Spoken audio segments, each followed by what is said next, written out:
কথায় আছে হাজার বন্ধু নয়, একজন সত্যিকারের বন্ধু থাকলেই যথেষ্ট। এই কথার বাস্তব উদাহরণ ঘটেছে রূপগঞ্জের ভুল গাউসিয়া রোডে। বেপরোয়া ডাকাতদের দৌরাত্ম্য বেরিয়ে চলেছে ওই এলাকায়। প্রকাশ্যে ঘটছে হামলা, ছিনতাই, আর প্রশাসনও যেন নিয়ন্ত্রণে হিমশিম খাচ্ছে। গতকালের ঘটনা তা আরও পরিষ্কার করে দিল। ভিডিও ফুটেজে দেখা যায় একজন বাইকারকে হঠাৎ কয়েকজন যুবক ঘিরে ফেলে। মুহূর্তেই তারা দেশীয় অস্ত্র নিয়ে আক্রমণ চালায়। অসহায় অবস্থায় পড়ে যান জিশান নামে ওই বাইকার। সাহায্যের জন্য তিনি চিৎকার করল, কেউ এগিয়ে আসেনি। ঠিক তখনই হাজির হন তার বন্ধু ফয়সাল। প্রথমে থমকে গেলেও বন্ধুর আহাজারি শুনে তিনি এক মুহূর্ত দেরি না করে বাইক নিয়ে ঝাঁপিয়ে পড়েন ডাকাতদের উপর। সিনেমার মতো দৃশ্যে এক ধাক্কায় কুপকাত করে দেন ডাকাতদের। নিজেও আহত হন, কিন্তু বন্ধুকে বাঁচাতে প্রাণ বাজি রাখতে দ্বিধা করেননি।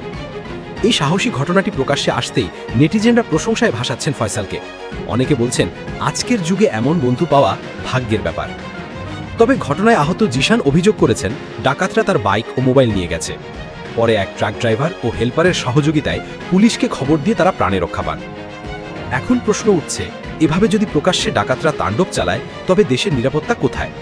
নেটিজেনরা বলছেন এই ভয়ঙ্কর ডাকাত চক্রকে দমন না করলে পরিস্থিতি আরও ভয়াবহ হয়ে উঠবে। সত্যিকারের বন্ধুত্ব কেমন হয়, রূপগঞ্জের এই ঘটনা তারই জীবন্ত প্রমাণ।